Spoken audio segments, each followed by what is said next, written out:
Welcome to the Lean Blog Podcast. Visit our website at www.leanblog.org. Now, here's your host, Mark Graban. Hi, this is Mark Graban from the Lean Blog. This is episode number 24 of the Lean Blog Podcast for May 6, 2007. Today we have part 2 of a recent discussion with Jim Womack from the Lean Enterprise Institute. We turn our focus to the current state of the auto industry, and Jim answers some of your questions, the Lean Blog readers. As always, show notes can be found at leanpodcast.org, where you can also find previous episodes, or you can go to our main site, leanblog.org, and click on the podcast link. Your feedback is always welcome. You can email podcast@leanblog.org, or you can visit the blog to comment on this or other podcasts. Thanks for being here. So speaking of Detroit, I mean, since Machine That Changed the World looked at Asia, North America, Europe, let's compare in terms of, I think since they're all pretty well global companies, compare Toyota and GM and Ford. One quote I saw, wanted to bounce off you here actually, I dug up thanks to Google the Ward's Auto World review from 1990 when the book originally came out. And there was a quote in there from you that said, GM could stick with mass production for 40 years if it wanted to, but it would get smaller and smaller and lose 250 units in capacity every year. Was that really a prediction at the time? I mean, that sort of sounds like to some extent the path GM has gone down. Well, or is that, I was not very hopeful about GM at the time. Yeah. If you go back to Machine, actually, we had some brief hopes for Ford. That Ford had learned a lot from taking a stake in Mazda. And Mazda had learned a lot from Toyota after 73 when the rotor came off the shaft on their Wankel technology, and they suddenly had to compete as just another car company. So they had a tremendous crisis. They really decided they just needed to copy Toyota.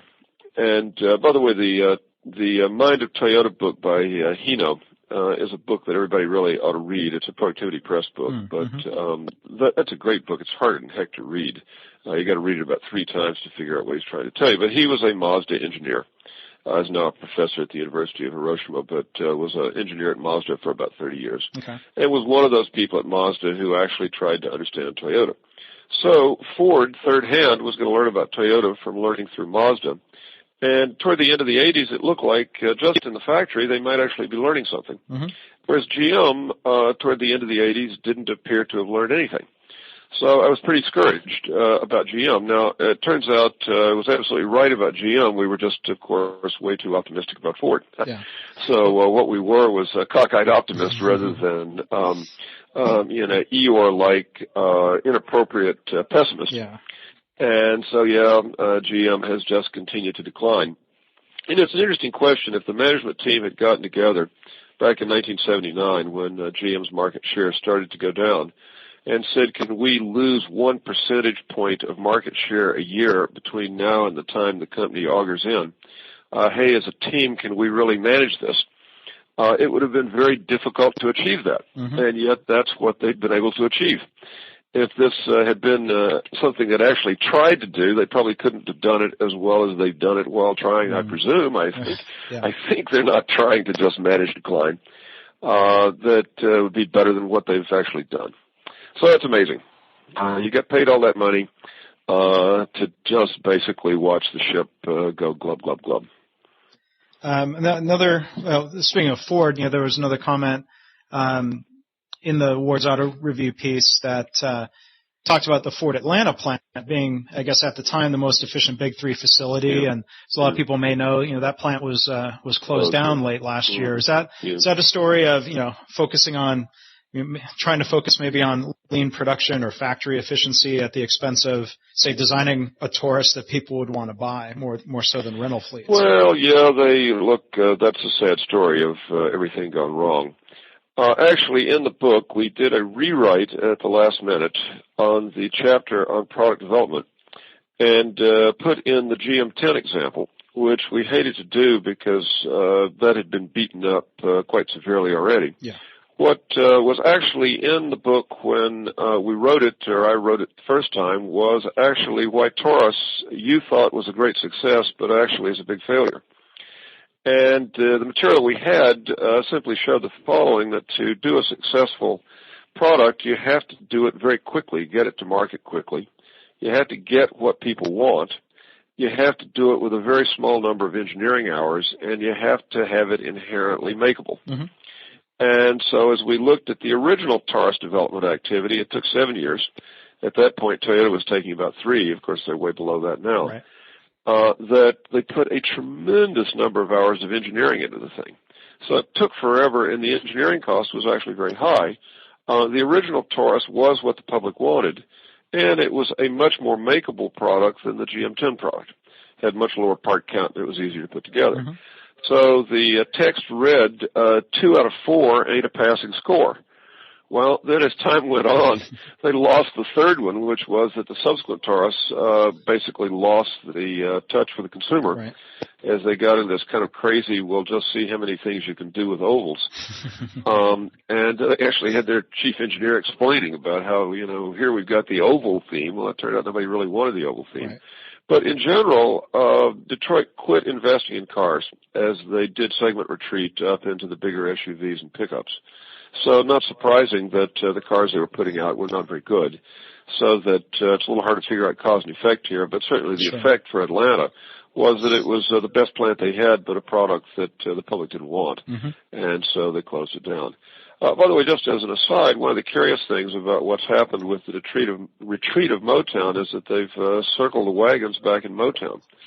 That long ago they closed most everything they had on the West Coast, and of course NUMMI is the only car plant out there now, and they're closing out of the Midwest and out of the East. So that just in terms of politics, Motown is now a Michigan, Ohio business.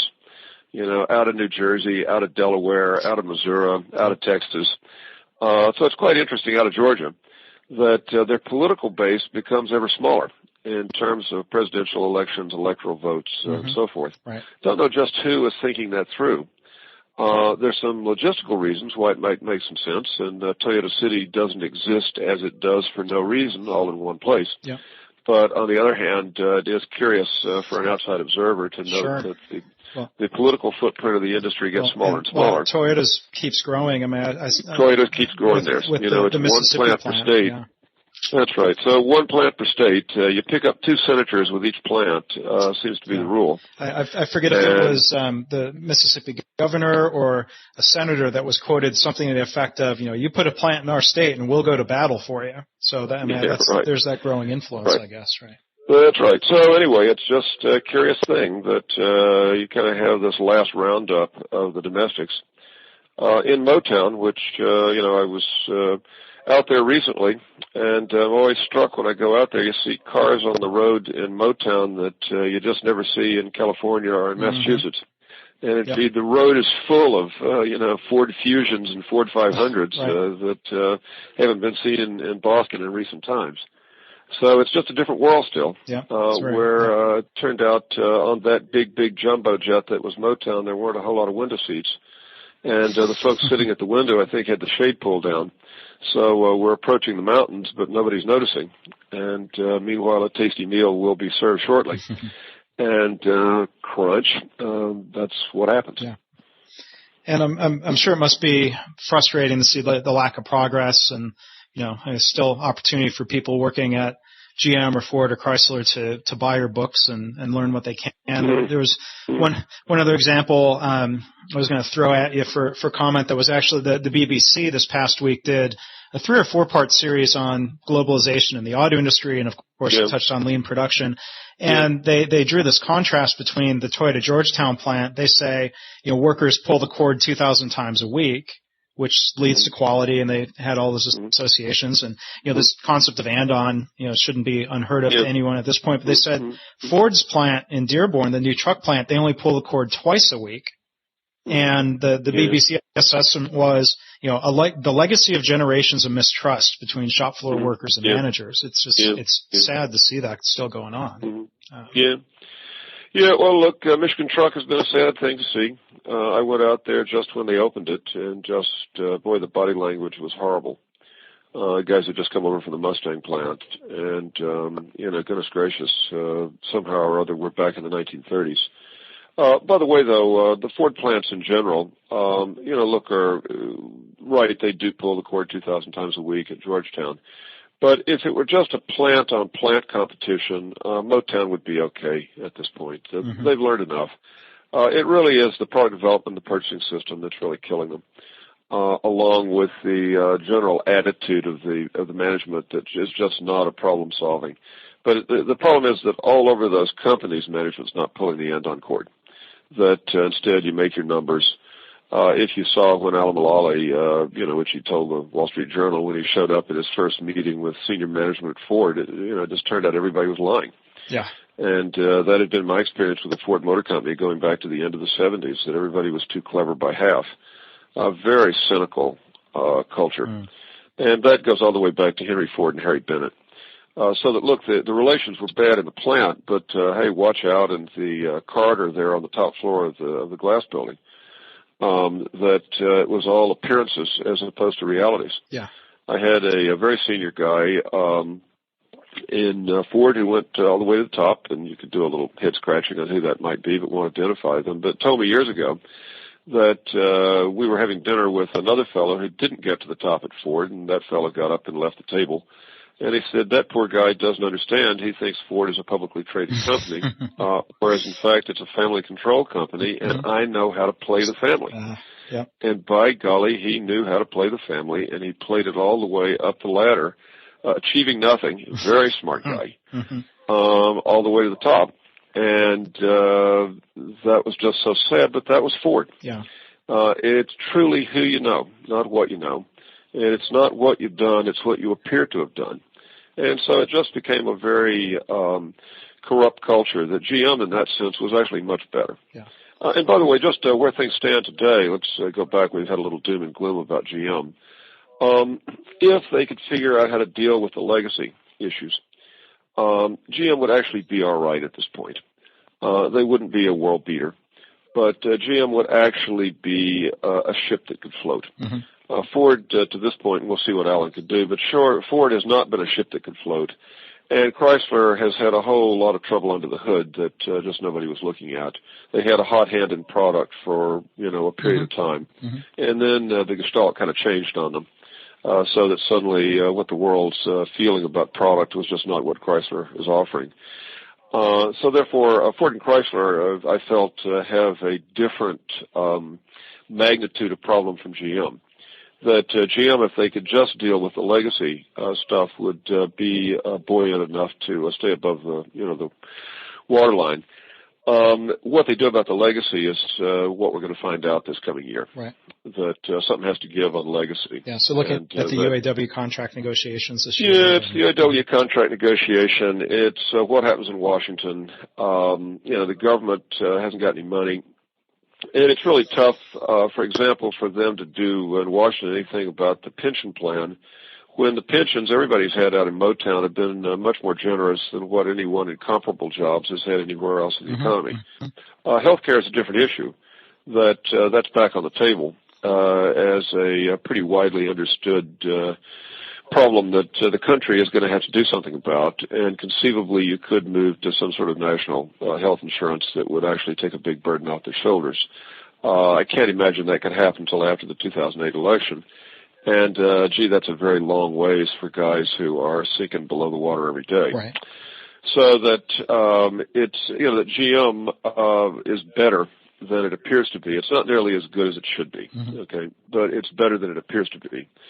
Ford and Chrysler have actually been worse than they appeared to be for a long time when they were floating on the kind of bubble of F-100 Explorer. Sure. Yeah. So anyway, that's GM's problem right now. Really, its big problem is really a legacy problem. Yeah. And Ford and Chrysler's problem is the management problem. Generations of very weak management. Yeah. Okay. I've got a couple questions that came in from readers of the blog. I wanted to see if I could ask you to spend a couple minutes with. One question, I guess these are all kind of more generally speaking about lean, not just within the auto industry. John Hunter sent in a question. Maybe he's looking for stock tips here, but he was asking, what 3 publicly traded companies other than Toyota, from your experience, have the deepest understanding and most substantial execution of lean thinking and lean business systems? Well, I can't actually vouch for it directly because I've only once been allowed on the property. But the company that really staked its whole future on trying to emulate Toyota, at least from a factory and from a management standpoint, was Danaher. Mm-hmm. And if you had invested in Danaher 25 years ago, you would have done better than investing in GE or practically anything else.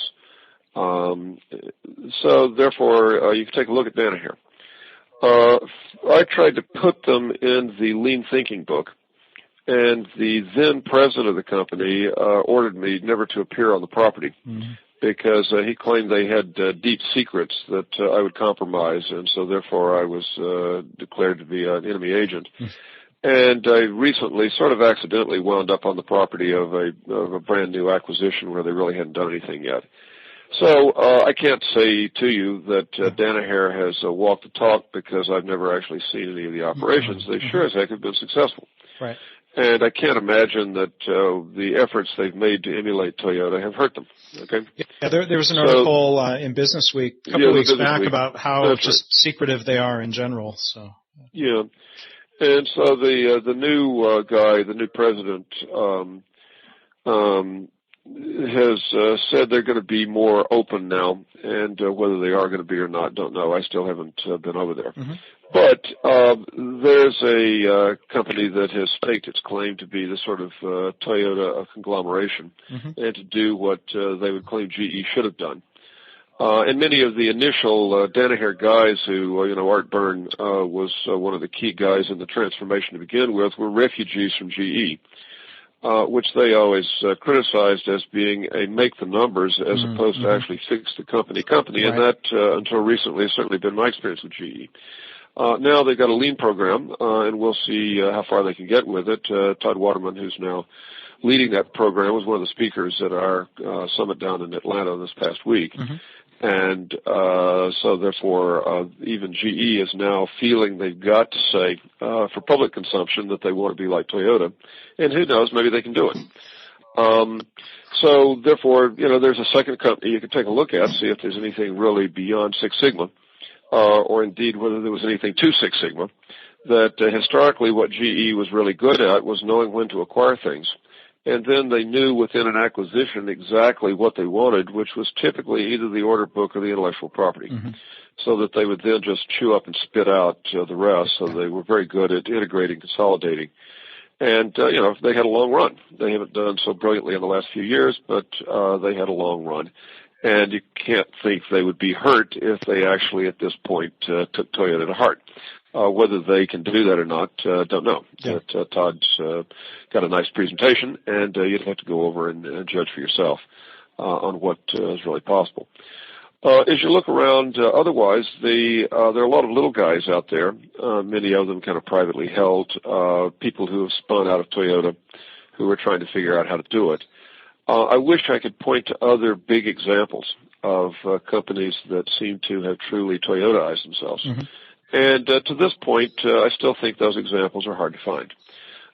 At the Lean Enterprise Institute, we're working with 6 massive organizations, 4 of which are private businesses that we haven't identified, just doing research projects. We're not consultants, just trying to figure out by looking at this thing under a microscope what the key things are that management has to change to have any hope of actually making a transformation. And so we're both urging and observing, kind of doing A3 with these guys and saying, well, look, here's the problem with your management. Why don't you try this? And now let's all stand back and see what happens. So we're still in the research phase of trying to come up with the magic sauce for taking a kind of traditional mass production organization. And by the way, that extends from hospitals to city government to distribution companies and so forth. The whole world, for the very most part, is bogged down in mass production management, in which the boss has got all the answers. The employees are told to produce results ordered by the boss, and then the employees do the best in Dilbert-like fashion to cook the scoreboard, rewire the backside of the scoreboard so they can get their bonus and get on to the next thing. So, in general, the world is pretty Dilbert-like, and Toyota's influence on the world so far is pretty modest. And I say that as somebody who's been beating the drum for a very long time. It's just so obvious it's a better system. Why can't we do this? And we all know the reasons why we can't do this, but how are we going to basically attack those reasons and render them no longer operative? And that's the line of work I have found myself in. Right. So I wish I could rattle off for your blog, your respondent there. Here's the 14 companies that have actually done it. And the answer is, well, maybe we've got about 2 that might make a plausible claim to actually having done it. Yeah. And we all got to keep working. Yeah. Okay. Well, thanks. And another question. I'm sorry? I said no stock tips. Okay. Another question came from a blog reader, Joe Wilson, kind of asking about the term lean itself. And, a lot of times people that are opposed to Toyota production system type ideas have spun that and paired it with the word mean and talk about lean and mean. So he was wondering, do you wish in hindsight you had maybe picked a different word? Have you been comfortable with the word lean and what people have done? Well, it also rhymes with green, Sure. I suppose it could rhyme with a lot of things. Well, look, a word is a word. You have to pick something. What we were looking at the time was about doing more with less. Right. The way it's been used by a lot of people is to do less with a whole lot less, and particularly with a whole lot less people. Right. People are going to do that. There was actually some virtue in business process reengineering. But the way it got translated by the consulting community in the recession of 91, that it was entirely about headcount reduction, and indeed short-term headcount reduction. And so the only thing we got out of BPR was Dilbert. Yeah. Okay. And so therefore, if lean is taken on by managers who are clueless as to the real meaning, well, then over time, its meaning becomes the meaning that people deduce from the behavior of those managers. Yeah. And I can't really do anything about that.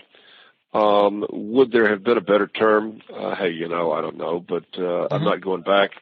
I can't go back. Right. But the analogy I normally use is the one that I'm just have in my mind right now, that my second last offspring, my daughter, is leaving home. And tell people that my wife and I constructed the rocket and did a tremendous amount of programming of the computer. We're now going to roll it out of the launch pad, push the fire button, and I don't know where it's going to go. Yeah. Because once it leaves the pad, well, it's just going to do anything it pleases, that daughter of mine. So lean was a term that Jon Krafcik suggested in my office in 1987. It seemed like a good one for the time. It got us out, by the way, of the nationalism and the ethnicism and all the kind of stuff that was connected with the widespread belief that these ideas had something to do with Japan. Right. And look, I'm really happy to see over time that that idea at least has evaporated, that most people do grasp that Honda and Toyota have prospered and all the rest of the Japanese car companies have, for the most part, failed. Yeah. And that Japan itself, of course, after 1990 and the end of the bubble, has been dead in the water. So that, thank goodness, at least we got beyond the, ethnic national focus. And the term lean was designed to save us from that focus by focusing on an objective issue of performance. That when we were trying at a whiteboard in my office to figure out what to call this thing, I said, well, why don't we name it for what it does? And that was when John jumped in and said, well, gee, it takes less effort to produce a given amount of value, and it takes less capital investment, it takes less space, you make fewer errors, you can make money producing items in lower total volume, less, and we all kind of looked at each other, and John said, it's lean. Yeah. And so that's the term that we could come up with, that was then, this is now. Sorry that so many clueless people have taken, look, I just mean clueless. I mean, look, some of it is just stupid meanness. Stupid meanness is where you set out to hurt somebody else and just end up hurting yourself. But there's been so much cluelessness amongst so many managers who just looked at it as a short-term expedient to try to figure out how to get some people out of the plant, which was the last thing Toyota had any interest in. Yep. Their focus from the get-go was how to grow. And however, to grow, what they had to do was to make good use of human beings, good use of capital, good use of time. And so the system was designed to save time, save effort, save bricks and mortar. Yeah. And that seems kind of hard to attack. But hang on, just the final thing, that suppose that all companies were just launching today. Hardly anybody would have any problem with the term lean, because they would all be growing. Yep. And they would be able to grow even faster because they needed less inputs to produce more outputs. Where you get into the problem with lean is when you have these big behemoths like GM, Ford, and Chrysler that are fading fast. And it's so easy to interpret any kind of lean initiative as just a way to get rid of people so that they can shore up profits for the short term. Yeah. And that then is interpreted by the public as being truly mean. And if that's all it is, well, that's what it is. Yeah. And sorry about that, but I didn't do that. Okay. Well, that's fine. Well, thank you for your time today. It's certainly good to have you with us again on the podcast and have you share your thoughts. Yeah. Well, look, just for the future, just a final thing to think about. I've spent the past week out here in Australia going through healthcare organizations, looking at some truly heroic efforts to try to answer the simple question, how would Toyota run healthcare? Oh, great. And, boy, there are a lot of smart people. Whatever you could say about healthcare, there are an awful lot of smart people in it. Yeah. Who are thinking some very smart thoughts about what we could do. And, boy, there is something that is absolutely in everybody's interest. As I said to an audience of 500 doctors in Sydney last week, Toyota treats car parts better than any healthcare system treats patients. Mm-hmm. And, by the way, Toyota treats its associates and its managers better than most healthcare organizations treat their staff. What in the heck is going on here, guys? Practices that would just be totally unacceptable in dealing with generators or alternators. Yep. Are apparently quite acceptable in dealing with people's lives. So let us all hope, given that this boomer thing is happening, and I unfortunately am part of it, where we're all going to be old and gray, and bankrupt every national, economy with our current healthcare practices. Let us hope that indeed the most fertile field for these lean ideas in the next few years is in healthcare. Yeah. But also, look, we've at LEI not moved away from manufacturing, but you look at who comes to our site, who signs up for our conferences and events. Far more than half of the folks have nothing whatever to do with manufacturing. People in distribution, people in retailing. We just had a presentation down at our summit from Starbucks from one of the top senior people in Starbucks. About how Toyota would run Starbucks. Interesting. So that the growth is not manufacturing, for better or worse. Right. The manufacturers have just struggled with the brownfield problem. But the growth in this way of thinking is really largely, very largely, in all the other activities in an economy, from retail to distribution to services of various sorts, including, let us hope for the future, how to service your car. Yeah. And so that's, to me, a great boon. It's a great consolation for the lack of what has happened in some parts of manufacturing. And, by the way, in some ways, Motown was the worst. Where it should have been braced most quickly and easily has turned out to be a very tough lie, very tough venue. Yeah. When you look across what's really going on out in the lean movement, a tremendous amount of froth and bubble. And plus a tremendous amount of real progress in all kinds of places that you might not have expected it, and that really, I think, gives us hope for the future. Well, good.